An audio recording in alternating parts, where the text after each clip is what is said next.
Hello and welcome in. Please do not leave your luggage unattended on the station.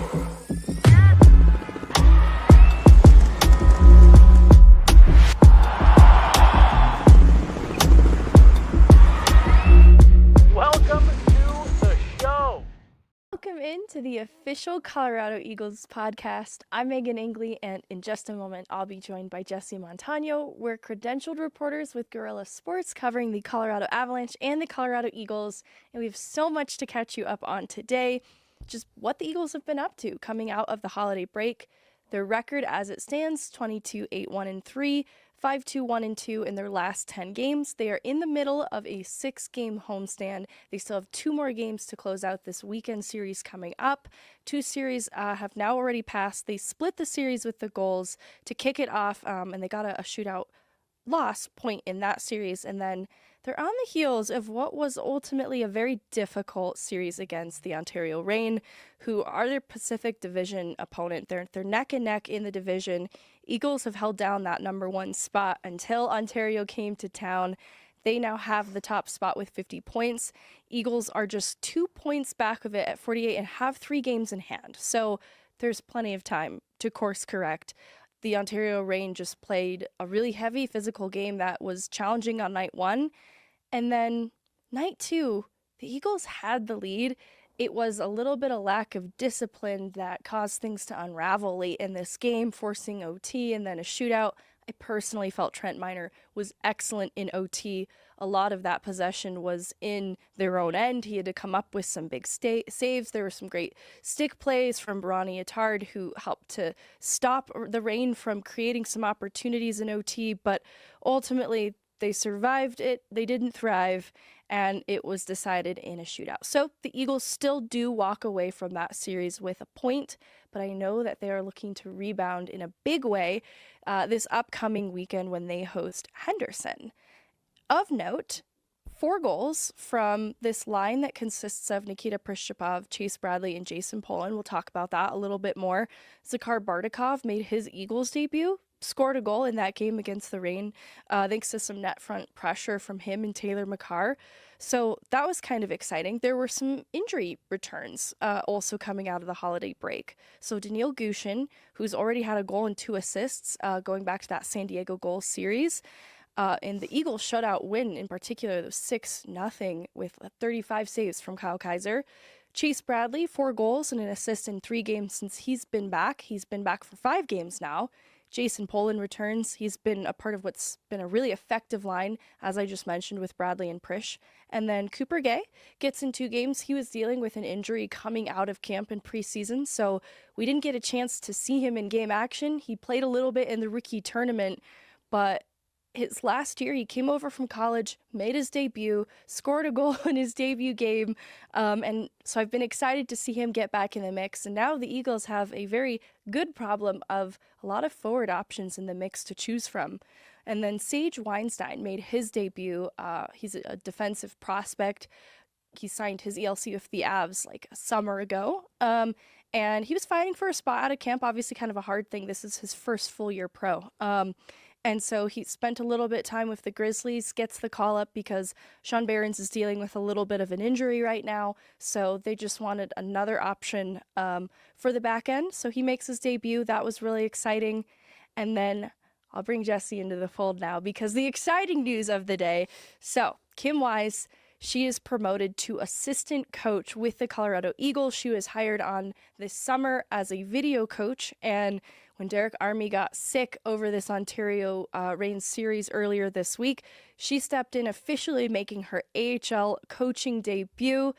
I am so excited for Kim. She has worn so many hats, going back to the video work that she's been doing with the Eagles since Schneekloth has been in town, and so that was 2 summers ago. And you can see in the way that she interacts with the players that she's built such great rapport, commands so much respect. And this isn't the first time that she's had to step up when another coach has gotten sick. She did it in the North American Hockey League, and she has a really versatile body of work. So she's worked both special teams in her coaching past with a lot of success on a power play in particular. She's worked, closely with a decor before. So having her just be an extension of the coaching staff, which now has Derek Army and Tim Branham also as assistant coaches, makes so much sense to me because there are many aspects of the game that she can impact. Look, man, so I was really excited. I hadn't seen the news. You walked into the office and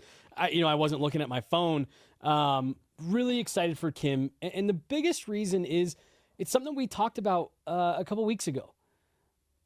This is someone who works really, really hard within the organization, wears a lot of different hats, and just commands the respect of everyone in the building. Like, you can just tell, I was laughing to myself as they were recognizing her on the big board up at Blue Arena for her first game behind the bench. You saw a bunch of the players laughing and kind of like giving her a hard time because you can just tell she fits in with that group so well.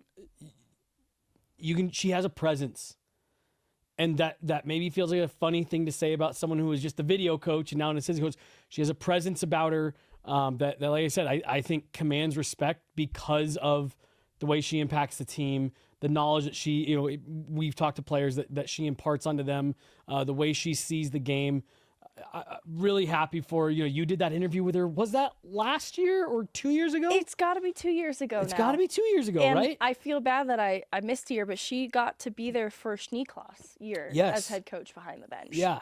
So, just someone who's been part of the organization and has worked hard. And I'm always such a big fan of seeing hardworking people who do good work be rewarded for that hard work. And I just couldn't be happier for Kim Weiss. This is awesome.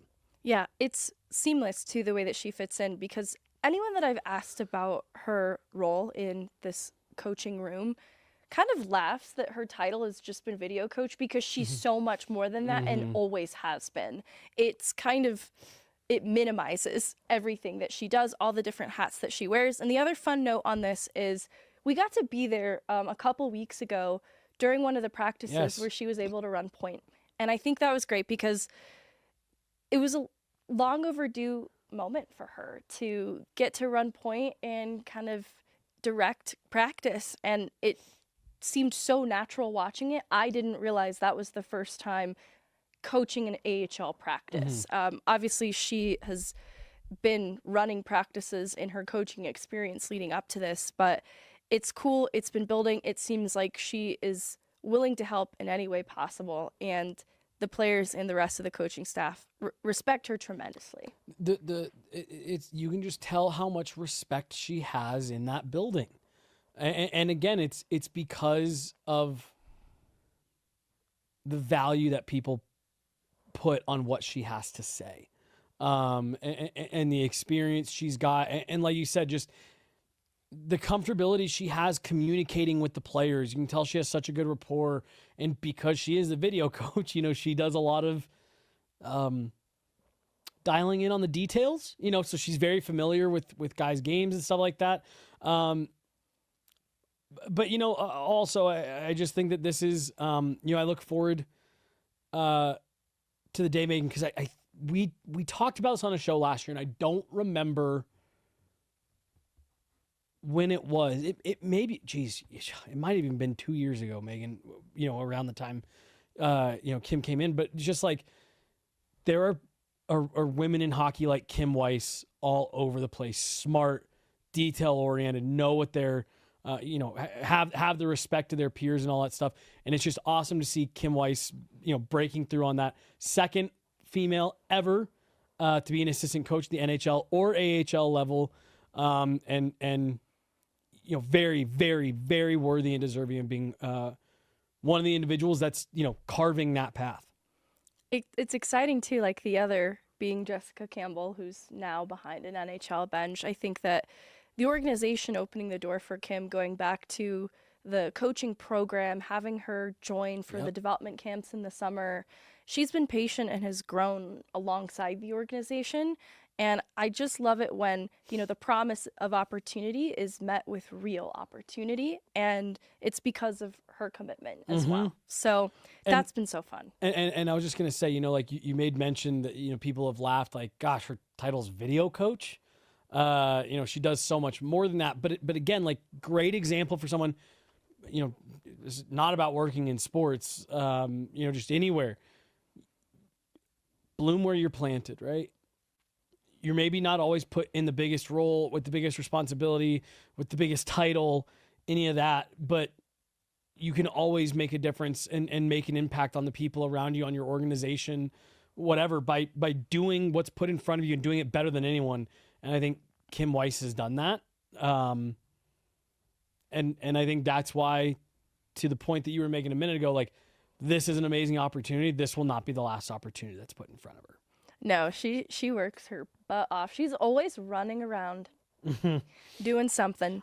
I made the joke a couple weeks ago, I think on the last pod. She was pulling people for us at one point a couple weeks ago. Like, let me go track these people down. Like, she will wear any hat that she needs to put on.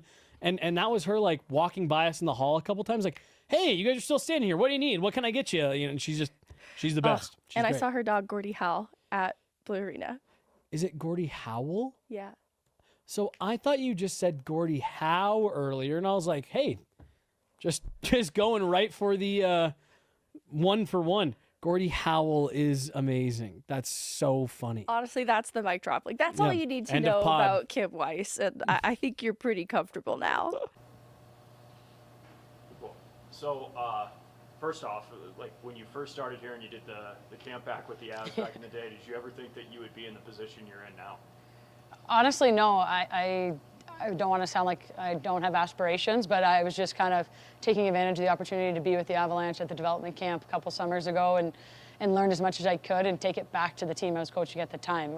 I've always wanted to live in Colorado, so in the back of my mind, I thought it would be pretty cool to work for the Avs or the Eagles, but I didn't kind of have the idea that this could happen, a couple years down the road. How did you hear about the news? What was that conversation like when you were first told that you were going to have a change in the title here? I was told last week by our general manager, Kevin McDonald. He brought me into his office, and I honestly thought that maybe I was in trouble or something. It kind of felt like getting called into the principal's office because he's pretty serious, and he's not usually, he's a little more jovial of a guy. And so I went in thinking it was going to be bad news, and then he told me that they wanted to elevate my title, and obviously I was really honored. When, obviously, you do have those aspirations, but how good does it feel now just to see all the work that you're putting in to be rewarded for that as well? Yeah, I think the best feeling is just knowing that it's a good match both ways. Like I said, I always wanted to live in Colorado, but once I moved here, I fell in love with the Eagles organization and the Avalanche organization, and I just really wanted to do my best for the people that kind of put their faith in me when I got the job originally. So to have them kind of lean back now towards me and say, hey, we've recognized your work and your commitment to us, and we want to make one back to you. Was last weekend for the games, obviously, was your first time out there on the bench. What was that experience like for you? It was a little bit like riding a bike. I thought I was going to be more nervous than I was. It was pretty awesome to see Blue Arena live because I've been here for so many games now, but I'm underneath the stands for all of them in our coaches' room. So to get to see the crowd and the fans and feel the energy that our building brings live was unbelievable. But the actual bench and watching the game kind of came back to me a bit, which was a nice feeling. You've obviously now worked under Coach Niklath and Letestu. What can you say just about their support and belief in everything that you're doing as well? It's everything. I wouldn't be in this position if it wasn't for Aaron Schneekloth and Mark Letestu. Schneek saw something in me 2 summers ago to bring me in as a video coach with zero experience as a video coach. So he saw, what I could maybe become and put a lot of faith in me last year. And then I really appreciate Mark kind of continuing that momentum this summer. When we first spoke, he said, I've heard great things and I know that you've coached in the past and we want to continue your growth. So without those 2 men, obviously I wouldn't be in this position. Has it sunk in quite yet that, now you and Jessica are the only, female assistants that are in the entire NHL and the AHL? What does that mean to you and just kind of, the message that you're sending to others as well? Yeah, Jess called me the other day, which was pretty cool when I got on the bench before this news was announced. just to call and kind of send her support along. So it's nice to not be in it alone. I'm sure probably for her it is too. But honestly, it doesn't feel any different for me. Like, I don't want to undersell the moment, but I think our team and our coaching staff would say that I kind of treat every day the same, and I just try to bring energy and bring my best and serve our team. And the title might be different, but I'm going to do what I do every day the same moving forward as I have in the past. And last thing, is it just, obviously there's so much on your plate, but is that also kind of what you enjoy about it too? Is, there's the video aspect of it out here at practice. There's so much that you're doing. How do you kind of find that balance, and what's that like for you? Yeah, I like being busy for sure. There's days where you wish you had some more off days or some more hours in the day, but I definitely think that just the way that I operate, I'm very passionate about hockey, obviously. I've chosen to do it as a career, and it's been in my life my whole life. So I like when my day is filled with hockey. So if it's video, if it's on-ice sessions, if it's talking to players or talking to our staff or our GM, that's kind of, I think, when I feel most myself and most alive. So I love keeping a busy schedule. And sorry, one more thing. I know you had mentioned it before, but knowing that you always wanted to be in Colorado, and then just working, with the Avalanche organization and the Colorado Eagles here, what can you kind of say just about the time that you've had with them so far? I hope the time continues for a lot longer. To be honest, that would be the first thing I'd say. Is I love it here. I made an investment. I just bought a house here this fall, so I'm very committed to the Colorado Eagles and the Colorado Avalanche, and I just think it's probably one of, if not the best place to play and coach hockey in the entire world, and I just feel very fortunate that I get to do it. So first of all, just when you came and joined the staff and Kim was a part of it, what can you kind of just say with her job responsibilities and just that relationship that you guys have built? Yeah, well, and my contact points on that were Schneeks, and obviously I played for Danny Heinout, and I didn't know Tim or Derek real well, so I leaned on Danny quite a bit, and I knew that she was a video coach, knew that she was doing a lot, but had aspirations for more. Danny referred to her as a rock star, and I see that now, like in a man's room, like she commands respect with how well she speaks of the game, what she knows. And she fits really well in there, keeps us all in check. So everything and all the stories that we're given, check out. And she's obviously a very worthy recipient of a new title and a promotion, and we're happy that she's going to be around for a while. What was that like to, she was talking about her first experience on the bench. It was her first time to really see even, Eagles country, with typically being behind there, to have her out there with you guys for those last two games. What was that like for you? Honestly, not that different for me. We spend so much time together as a group in the office. Transitioning from the office to the bench isn't that much different. I think we're still pretty cohesive. Her contribution, she, you could tell the first game she was pretty, not shy to say things, but didn't know really where her place was, right? And because there's a flow to what the bench and how people fit and how they communicate. So by game two, she started to figure out kind of how I communicate, how the guys like to be talked to. And I think that's again a credit to her, understanding the situation and how to communicate with players, but not a lot different from what we're typically, whether it's practice or in the office. The communication style. It was fun to have her out there, but honestly didn't pay much attention to it. With her now joining Jessica and being the only two female assistants in the NHL and AHL, how cool is that, and just kind of the message that they're sending to everybody who's a fan of the game and coaches that are coming up as well? Yeah, I think it's important that we have the best people, be promoted, and I think it's got nothing to do with her, being a female. She's deserving. She's earned it. I want her on the bench with us. Right now, she's an assistant coach because she's a hell of a coach, and she's deserved it. I think it's kind of cool. I have a daughter of my own, that it gives her somebody to look to, that it's possible if she wants to work in hockey, that there's an avenue for that. So, I'm happy to be a part of it, but by no means, is this charity for Kim. Like, she's a hell of a coach, like I said, and she deserves to be out there, and she has the respect of definitely her peers and the players, more importantly, that she's deserving of her new title. All right. Just going to run through a quick injury report. Sean Barron's feeling with a lower body injury. Matt Steinberg, lower body injury. And then Hank Kempf, Jacob McDonald and Connor Kelly all dealing with some longer term stuff. Although in McDonald's case, he's on the right part of his timeline for making his return to play. He's been doing some skating, and so I would expect more updates around Jacob McDonald's status to come kind of out of the All-Star Classic break that everybody's going to get coming up here in February.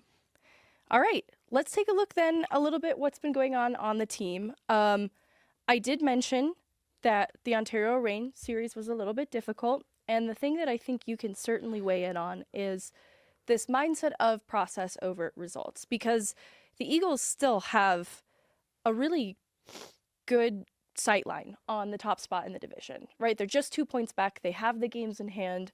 I'm not worried about that as it relates to them seeding and home ice advantage going into the playoffs. But obviously there's work to be done to getting there and closing out this regular season as strong as they've started and have been, even though there have been maybe a couple split series coming out of the break. One of the bright spots has been Isak Posch. He was named to the 2026 AHL All-Star Classic as a rookie goaltender, which is really exciting for him. He'll join Jason Megna, who's going to be represented as a captain in the All-Star Classic, and Mark Letestu, who will be coaching the Pacific Division in the All-Star Classic as well. So the Eagles are very well represented going into this All-Star game and break.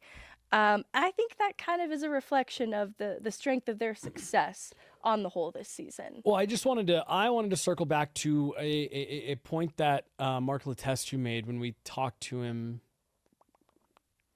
Was it this week? Again, we are in the middle of the season, folks. There's a lot of it that's starting to run together for me. But you asked him about, what it means to go represent the Eagles at the All-Star game. And I loved the point he made about and I'm gonna butcher what he said here, but it's cool for me to get to go, but what an honor it is to go represent our players and our organization. And I just thought that was a really cool perspective from head coach Letestu of looking at it from the standpoint of what you were just saying, Mark Letestu going, it really does feel like a reflection of what the team, what the organization has been able to accomplish over the last couple of years. And it just feels, for me, a little bit like a recognition of that. Yeah, I think, too, he's been asked about it, a couple more times since that practice day. Same kind of answer, too, that this is an honor that is reflective more of the team and their work with him as a coach. Looking at Isak Posch in net, 12-5-3 record this season, 2.45 goals against average, which was in the top 5 among goaltenders, 902 save percentage, and just 23, 2 shutouts on the year in his first year pro, truly. Because Trent Miner has been up with the Avs a little bit here recently, including his first NHL win and his first NHL shutout with 29 saves against the Columbus Blue Jackets. We've talked about Trent Miner on the Off Ice pod, but this is the Eagles pod, so we can hype him up as much as we want. I think it's been cool then that Isak Posch has stepped up to hold things down in net for the Eagles while Miner has been up with the Avs helping them out. And it was great to see Miner get rewarded, because that is another guy that understands what it means to, like a Kim Weiss, to battle your way, and the opportunities will come. Well, look, I mean,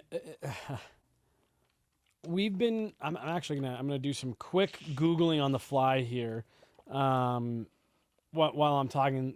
But,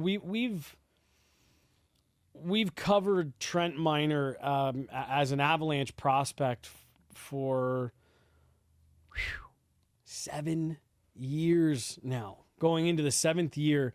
And to the point you just made, Megan, I mean, at every single step, Trent Miner has done only everything that's been asked of him. When he was playing in the ECHL with the Grizzlies, he'd get a game or two call up for the Eagles, would come in, look sharp, play well, then get his reassignment, and he'd go back down and he'd go right to work. He'd show up. I think he played in 4 rookie tournaments, 4 years in a row, and treated every game like it was a game 7. Took every opportunity in every camp, every practice. I remember when he was called up to be a black ace with the Avs, how much he was able to take in just from the time being around guys. I believe he made one of the international trips. And again, just soaking up as much as he could from being around the guys. Has done everything that's been asked of him. And has steadily, it seems like every year he's taken a step. He's gotten better every year. Finally gets his first taste of NHL action last year. Plays well. Doesn't come up with a win. Does come up with a Budweiser can from keeping Alex Ovechkin off the score sheet. But comes back this year, gets kind of thrust into a situation that maybe he wasn't expecting with an injury that crops up, and not only comes in and plays admirably, but plays extremely well, gets a second straight start, and just doubles down on it and gave the Avs really quality minutes in a moment where they needed some help. You had goalies that were banged up. And you know, Meghan, you give massive, massive, massive credit to Trent Miner, not only for what he's done to this point in his career, but like I'm now looking at it as like the Colorado Avalanche feel good about where they're at 1, 2, 3 in net organizationally. That, hey, if something goes sideways and you need Trent Miner to step in and play a backup role for this team for, you know, a couple weeks, couple months, whatever, he's shown over the last 2 years, his development has brought him to a point where he can do that. Yeah, I think ordinarily in Trent Miner's trajectory coming up through the leagues, you've seen the Avs target their goaltending for the Eagles with a veteran goaltending presence and then Justus Saarinen. And Justus Saarinen was getting, you know, brought into the fold, getting adjusted to North American ice. So he was sharing starts with a veteran goaltender like Jonas Johansson once upon a time. And that was kind of the theme. They would get that veteran guy that typically would be the next man up if there were issues with goaltending with the Avs. So it was some kind of a trusted veteran who'd spent a decent amount of time in the NHL earlier in his career. So it was of note to me that they target Isak Posch out of college, a young goaltender. And that's the goaltending depth that they add new to this year, signed last year. And it paves the way then for Trent Miner to be the next man up. And conceivably, Nabokov's in this conversation in the future, but for right now, there was a comfort and a trust with Trent Miner being the guy that you turn to help with goaltending as needed. And that was knowing Mackenzie Blackwood had a procedure at the end of last year that, he's going to be a bit unavailable to them at the start of the year. So knowing that, it's like they invest in young goaltender Isak Posch. They recognize then a huge vote of confidence in Trent Miner to be a guy that can step up and help them out. And I think it's because of the attitude that he's brought, the right attitude. And he's been pretty consistent. Like the AHL, it can be hard to be a consistent goaltender. But I think that he's still only 24 years old, former 7th round pick. The path that he's carved out for himself reminds me of Logan Thompson's. It doesn't have to be a fast path. You just have to be willing to do what's asked of you at every level. And that's what Trent Miner has done. I also know the Eagles are very happy to have him back between the pipes. Just quickly referencing the Ontario series, coming in night 2, I think he did provide a huge boost of confidence. I know they don't come away with the win.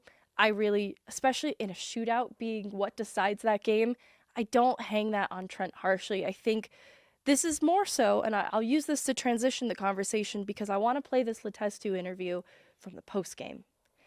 And I kind of want to talk about the mindset around this group because that goes back to the process over results thing. When I've asked Letestu about the power play, even though they've been starting to get some results in terms of goals, it doesn't quite line up with the amount of opportunities. So he's still not quite satisfied with the results. And it's because the process isn't where he wants it to be, even though they are getting some of these power play goals. So looking at the Ontario games, Jason Polin talked with media in the post game and said, we have a higher standard than this. This fell below what we expect of ourselves. And Coach Letestu, in sort of different words, said, this is concerning. that they have this lead, and it's discipline that ultimately allows Ontario to get back in the game because they're pushing late in it, and they bait, the Eagles into taking some penalties, and they get a power play goal late in the game that helps to tie it, force OT, and then you can see in the way OT played out that the team was stunned by just how quickly that collapse happened in the final minutes of the game, where they otherwise solidly had the lead. And so I think this was a really important learning lesson that they're going to refer back to, because they've had a couple games where they have a lead, team pushes back, going back to the Calgary game on the road coming out of break. They win this game in OT, but it's because there were, I believe, 3 goals in the second period that helped Calgary get back into the game. They respond with a really strong third period, and they're able to hang on in OT, get the win, and that's great. But they didn't get the result this time around, so it's kind of like, okay, there probably needs to be a greater conversation then around how to close out these games, because it does seem like they are in a good place to position themselves with strong starts, good responses, because that first Ontario game, they beat up on them. That's just the simple way to put it. And so I felt the Eagles came out the second night. Jason Megna scores in under 30 seconds to set the tone. Mm-hmm. And so, Bardakov and Makar helped to work and get that second goal all within the first period. It is a tone that's been set then. And later in that game, that Polin line contributes the 4th goal in this series. So they continue to be very effective. They should have been in a much better spot to just easily walk away with the win. So I thought that Letestu's interview gave a lot of interesting insight into what Polin was saying about the higher expectation that is asked of this team. That should also give you some confidence in where this group is going, because they're having difficult conversations in January. I'd rather them have the difficult conversations in January than in April.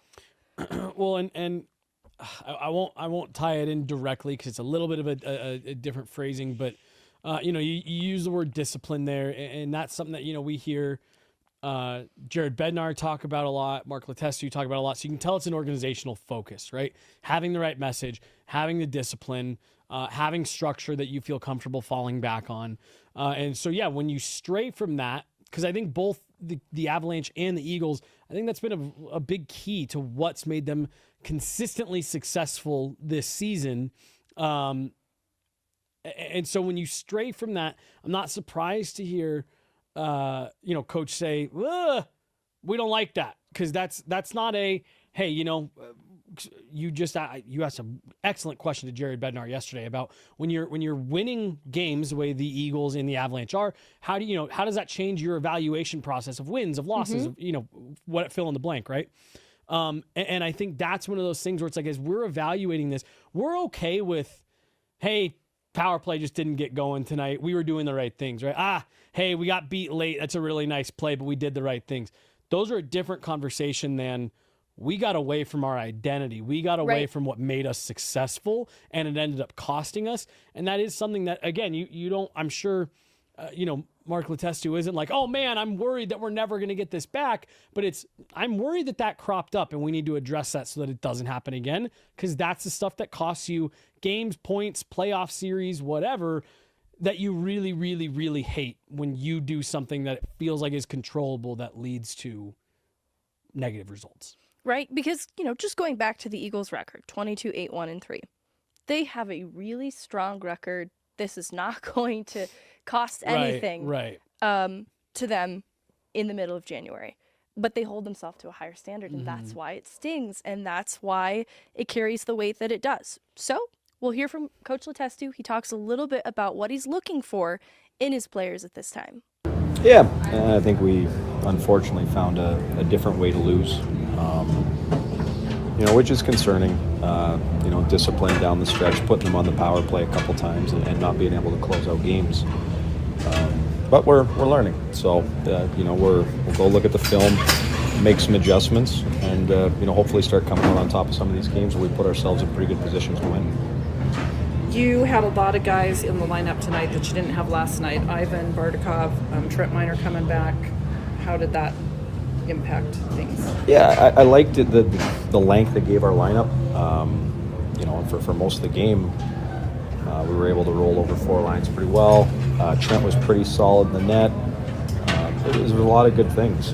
The wheels just kind of wobble there, and then again, the new guys don't really have a lot of impact on some of the goals against. But nice additions to our lineup. They gave us the legs we needed. Barty gets us a big goal. Trent was stabilized most of the game. Just gets away on us. You had to scratch 7 healthy players tonight. How do you decide? How hard is that?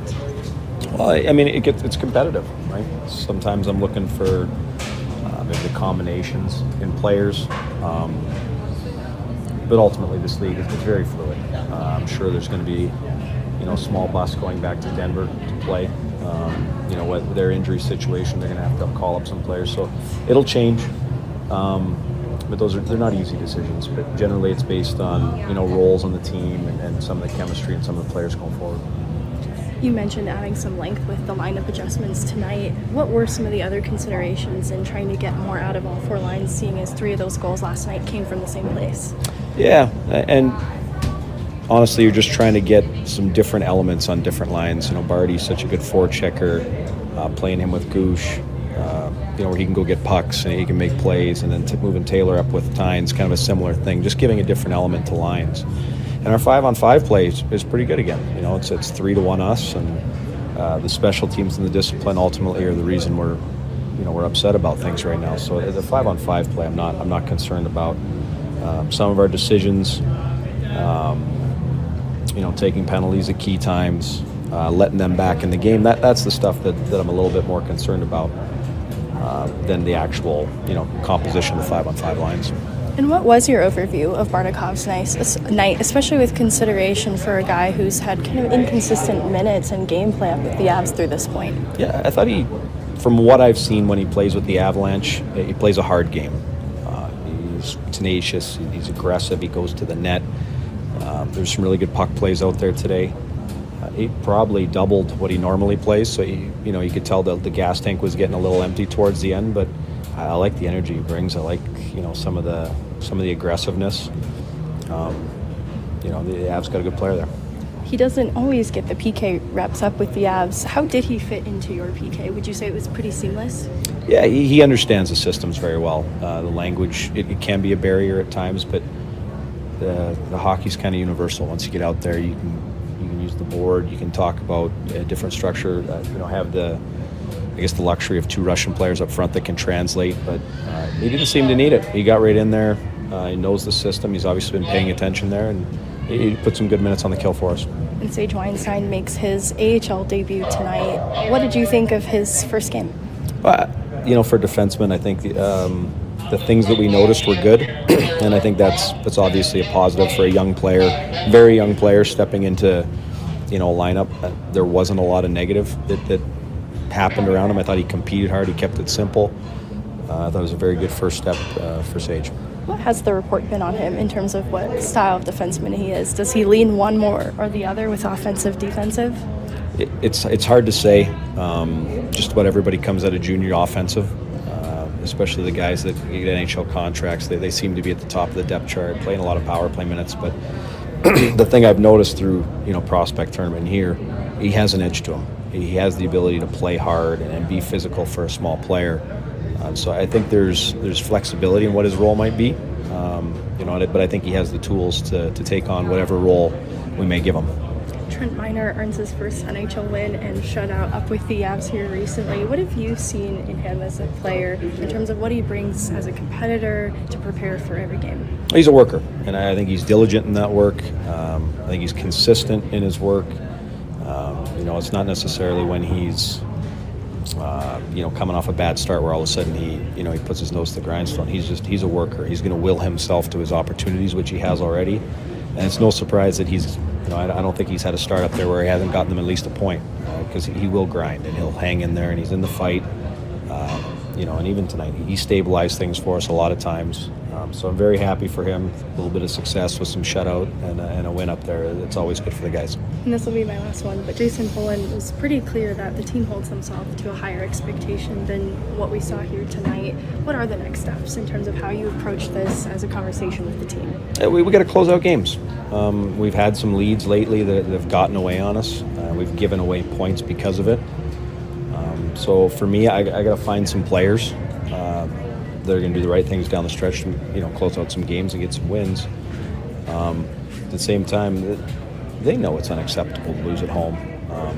For all the good things you do, we're not a moral victory team. We're here to win hockey games. We're disappointed about it. We'll take some positives, but we got to be better. We've got to win those games down the stretch. That was Coach Letestu. The Eagles host Henderson this weekend, so I imagine it will be a bit of a statement game, or series, if you will, because of the frustration and disappointment that required very little being said. Like, Jason Polin comes out and speaks with media.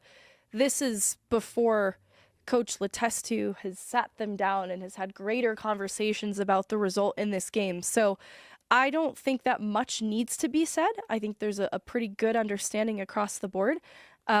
So I'm excited to see how they respond in this series coming up. And there's a couple guys, too, that have been heating up over this last stretch coming out of the break that I think can be big difference makers on the team. Jason Megna, obviously the captain of the team, but also their leading goal scorer with 19 goals, with Tristan Nielsen right behind him at 15. Jason Megna, Jason Polin said he's Mr. Perfect, that in those moments where things go sideways in a game, everybody is looking to Jason Megna to see how he is reacting. They're reading his body language, and they're seeing that he is calm and collected, and he's a really good voice of reason for this team. So in addition to being their leading scorer, he is their captain for a reason. That is somebody that I expect to be a big difference maker for them moving forward, to include, that second night in the Ontario series this past week. He is the one scoring within 30 seconds into the start of that game, and it is off a face-off draw that they don't win cleanly. They have to fight to win the puck back. Barre Boulet, a part of that, who I'm about to talk about. And so these have been, I think that's been a part of the top six that you see often playing together, because Alex Barre Boulet and Jason Megna have really natural chemistry. So Barre Boulet joins the organization newly this year, and he has 11 goals, 24 assists, and is the points leader on the team. And if you look at just like the AHL points leaders, he's in the top 10 conversation. So he had a 10-game point streak kind of over this last stretch, including a goal and 4 assists in that San Diego Gulls series going back to last weekend. So I think the work that he's doing with Megna on the top line is really translating to some results, and it's starting to translate to some results in the power play, which I know they're trying to get back on track. And Jack Ahcan has been the guy that Coach Letestu has credited with a lot of that success. I think it's hard to get consistent results on special teams just in general, but on the power play for the Eagles, it's experienced some changes. Like when Daniil Gushin was hurt, he was a really big shooting threat that they counted on for that power play to work. And so in losing him, I think it forced them to reflect on an important lesson, that they're just going to need to find different ways to score on the power play outside of even Alex Barre Boulet, who's another great shooting threat. When, if Daniil Gushin isn't going, or if he's not available to you for some reason, then it is so important to have other options. And so Jack Ahcan, when he came back from his time up with the Avs, he had like a 5-game lull. And once he got adjusted and comfortable, he started racking up the points. So he has 3 goals, 9 assists in his last 10. And his role in the Eagles' power play has been huge, commanding that blue line. 6 power play points 6 power play goals in their last 10 games. And he's second on the team in power play assists behind Tynan. So a lot of that power play is working from the blue line out in terms of what he's doing, just putting pucks to net. He also has 2 overtime winners in this last stretch. So he's been a pretty clutch player for them too. Like thinking back to that overtime period against Ontario, one of the only chances they generated came from Jack Ahcan. So he has been huge to just kind of get feeling back comfortable on the man advantage, and I think that he's a huge piece of their success. Excuse me. Jesus Christ, I lost my train of thought on That's that okay, fucking that's throat okay. clear. Give me the last sentence that you said one more time. He's a huge piece on their power play, Jack Ahcan. Okay, god damn. Sorry, I did that throat clearing. It's okay. I made a mistake in how I talked about it a little bit. It's fine. You're fine. this is a guy, and not to always be drawing it back to the Avs, but there's somewhere I'm going with this in particular, and we talk about it with him in the interview. Yes. Drew immediate praise from Jared Bednar, and the reason I bring this up is because that is not an easy thing to do all the time. Jared Bednar will be very honest, and especially for Ahcan being an undersized defenseman, for him to, kind of embody those details that a coach like Jared Bednar really latches onto. To me, it's impressive. And that's not to, take anything away from Ahcan saying, oh, it's impressive because he's undersized. No, it's impressive regardless. But honestly, within this organization, we have seen that they like guys that are physical, that are high energy, that get involved, and can have an impact, right? Regardless of the minutes they're playing, regardless of where they are in the lineup. And Jack Ahcan has just really impressed, I think, with those details, with the work ethic. And I think it's part of what makes him a player that, despite his size, despite the position he plays, finds a way to just be impactful all the time. And make it so that, like you said, he does have a big impact on your special teams. You notice when he's not in the lineup at 5-on-5. I think it's because he has so many fine details in his game that there's an element to what he does of like you can't teach that. You have to have that. And that's got to be something that's in your toolkit. And I think it's why he's been so impactful for the organization and has become a really nice option for the Avs when they need a defensive call-up, but at the same time has become a major piece, as you were just saying, for the Colorado Eagles and the success that they're having, 5-on-5, power play, whatever. It's because it's not because he's this, great skating, great shooting. He is, some of those things, but to me, it's the details in Jack Ahcan's game are what really pop about him. I think that undersized players understand this, especially the ones that find success at the pro level. And it is, you have to have a motor that just doesn't quit. And so it's a high compete and a high motor for Jack Ahcan, as well as great skating, that I think make him so dynamic. And, TJ Tynan's kind of a one-man zone entry option. But so is Jack Ahcan. And so there was a point in time where Jack Ahcan was up with the Avs and TJ Tynan was kind of that sole guy. And I just noticed even the difference in the zone entry on the power play without Jack Ahcan there as that extra layer of support to help them to gain the zone. And so that was just one of the first things that came to mind because, he'd made his way back onto the power play and it just wasn't immediate. Yeah. But once it finally started to click, it really made a lot of sense to me as to why. Well, and I was just going to add that, organizationally, from a system standpoint, the Avs and the Eagles, they like to play very similarly, right? So that it's an easy transition, for players that are going back and forth. And one of the things that we have talked so much about over the last number of years is, the organization, I feel like it's a lot of times talked about like, oh, it's this offensive juggernaut. Oh, the offense, the way they fill the net. And I think a lot of people leave out the fact that so much systematically for both the Avalanche and the Eagles comes through the back end.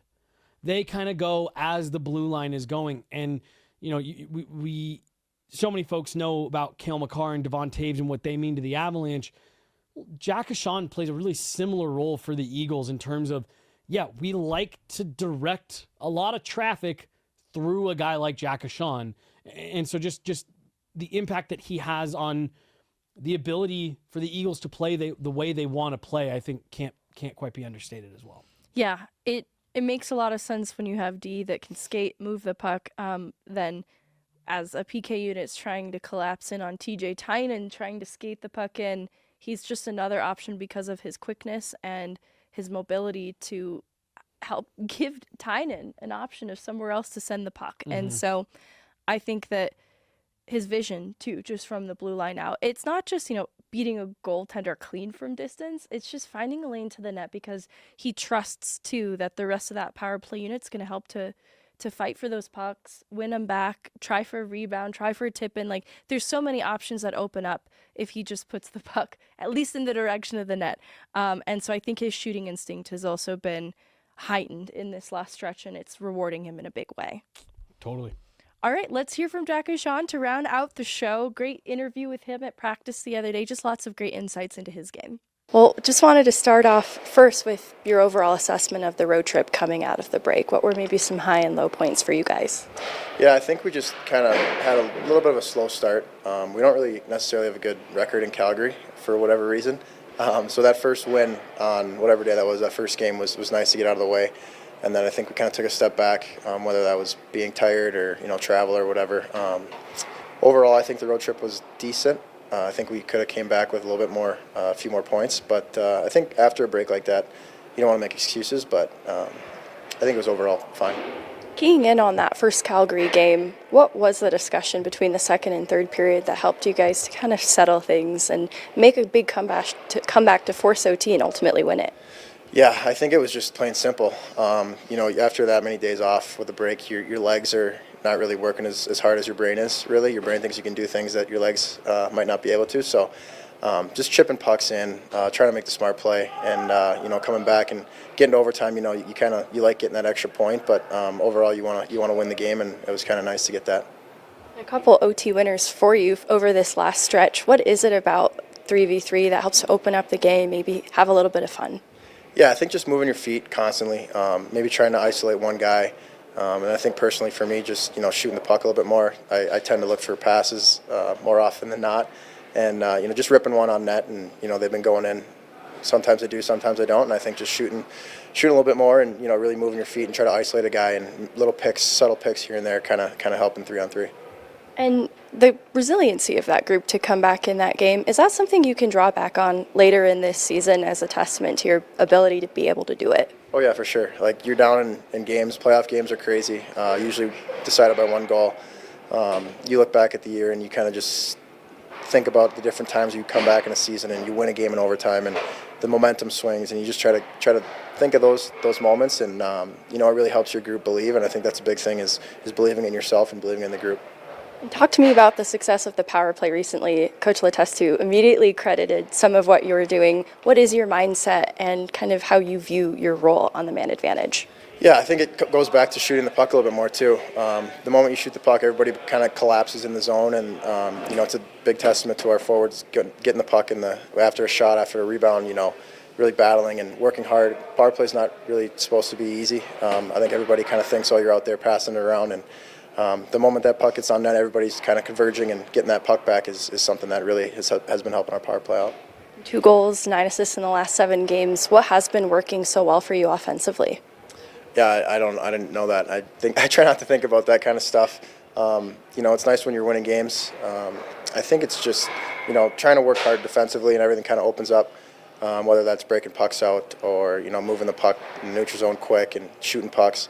That's a big emphasis I've tried to put on myself is, shooting the puck from the blue line, getting it past that first layer. And, some of the assists are probably second assists that are just kind of cycled back down below the net and letting the forwards do the work. So, I just try to work hard out there and kind of give it my all.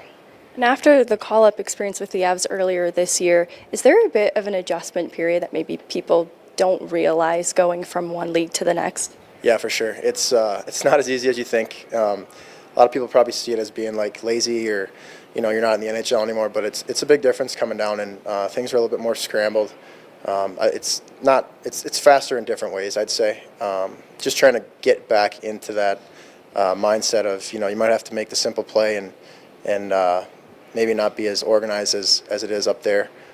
Things happen fast up there, obviously, but down here it's just a little bit more fast in different ways, and I think it takes a little bit to get used to that. And you try to do a good job right away coming down and show your teammates that you want to be here, which you do, and want to help them win. But it's definitely a weird adjustment that you have to make.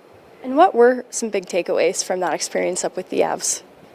It was just so cool to watch their everyday life, on and off the ice. They're just professionals. Every single one of those guys, you can see it. They're obviously rolling right now, and there's a reason for that. In the gym, off the ice, on the ice, during practice. It's you take things away like that and you try to bring it down here, and just kind of everyday life, just different things, reading books, instead of watching TV all the time.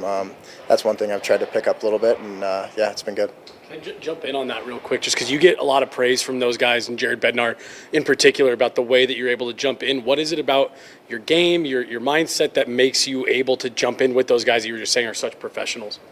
Yeah, at that point, I think you just, you're trying to stay up there as long as possible. Trying to work as hard as possible. Not that you're not down here, but, I'm playing a lot of minutes down here, so, it's hard to, go like your hair's on fire every single shift down here. And when I'm up there, it's a little bit smaller of a role.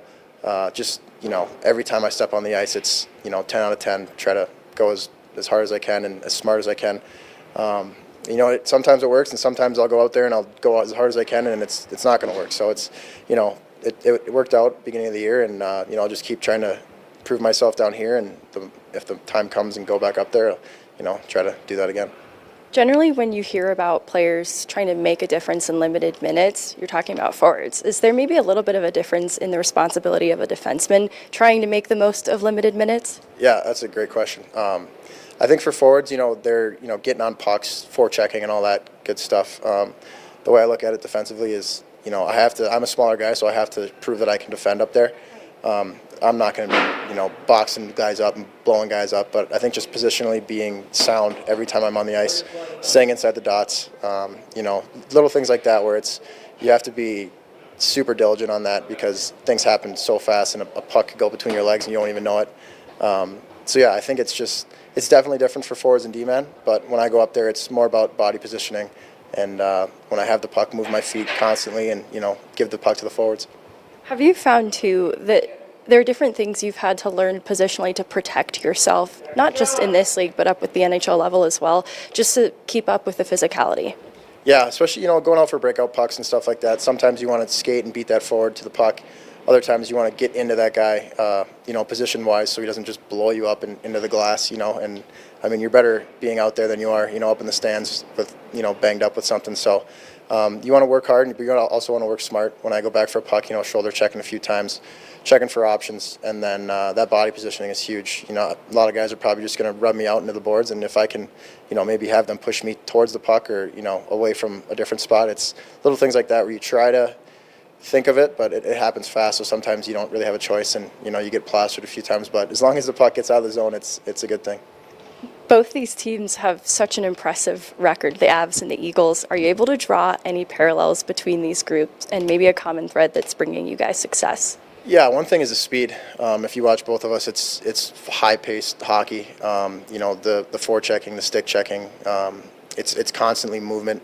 And I think for us down here, when that turns off, we're not a very good team. We've talked about it in the locker room all the time.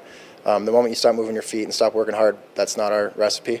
So I think the comparison is, the speed, the puck movement. It kind of flies off the table when you watch, and I think that's a huge thing with having a good start to the season. I felt last year's group was really solid. Where have you seen the biggest steps forward one year to the next with this group?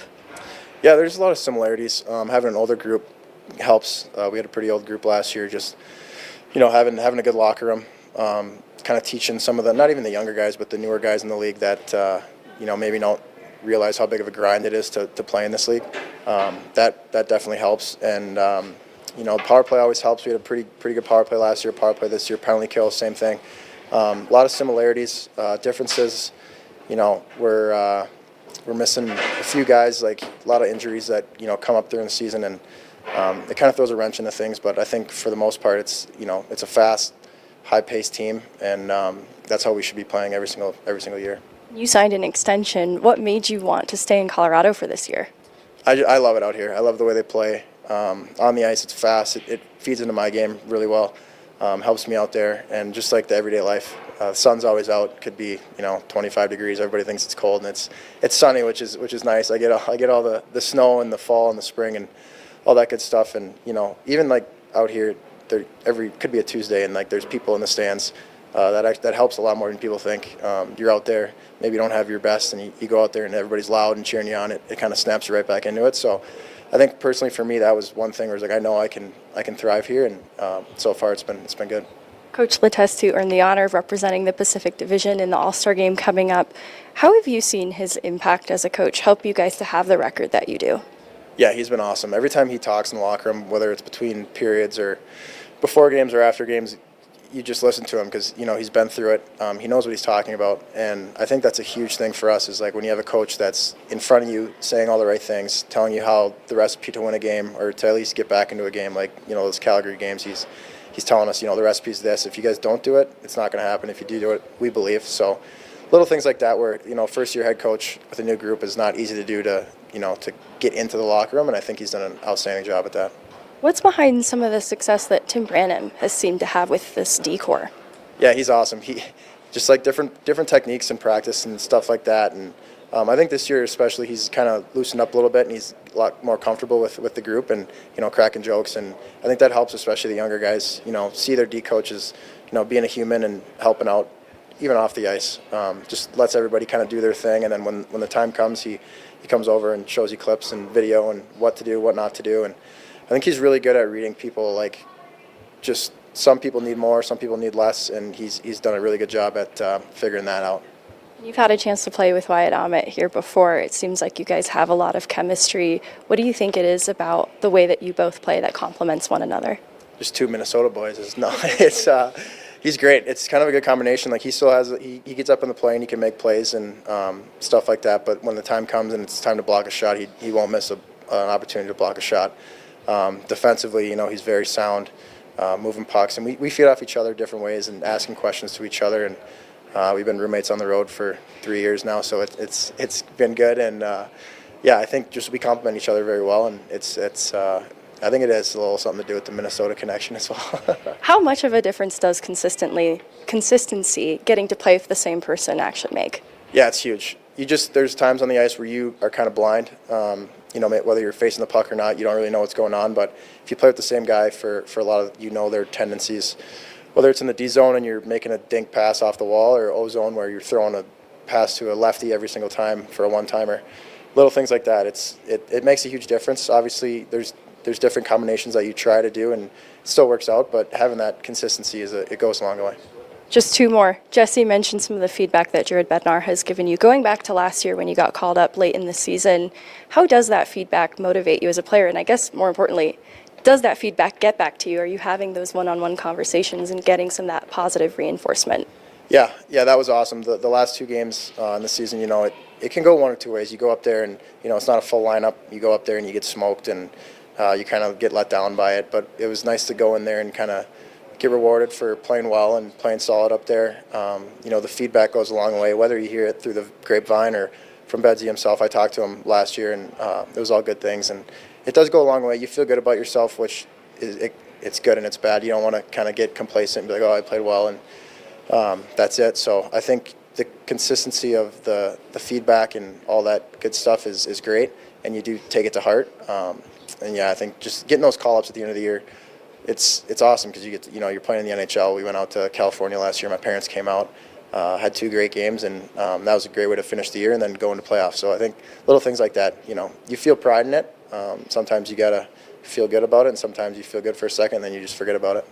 And the last one, getting a new teammate in the middle of the season through a trade with Luke Toporowski, what goes into making a new player feel at home and bringing them into the fold like that? Yeah, I played with Topper in Providence, so I tried to kind of take him under my wing a little bit. But even if I didn't play with him, you try to just get to know him as much as possible, as quick as possible. You don't want to kind of overbear him with, questions and stuff like that, but maybe just have him around every time you see him at the hotel. Hey, what's up? How you doing? Like, what's for breakfast? You want to come with us? Coffee, all that good stuff. So, you don't want to overdo it because then you might, he might get a little overwhelmed because I'm sure other guys are doing the same thing. But just little things like that where you try to get to know a guy pretty quick, and then, he'll settle in by himself. And I think he's done a really good job at, being a part of the team and helping us out.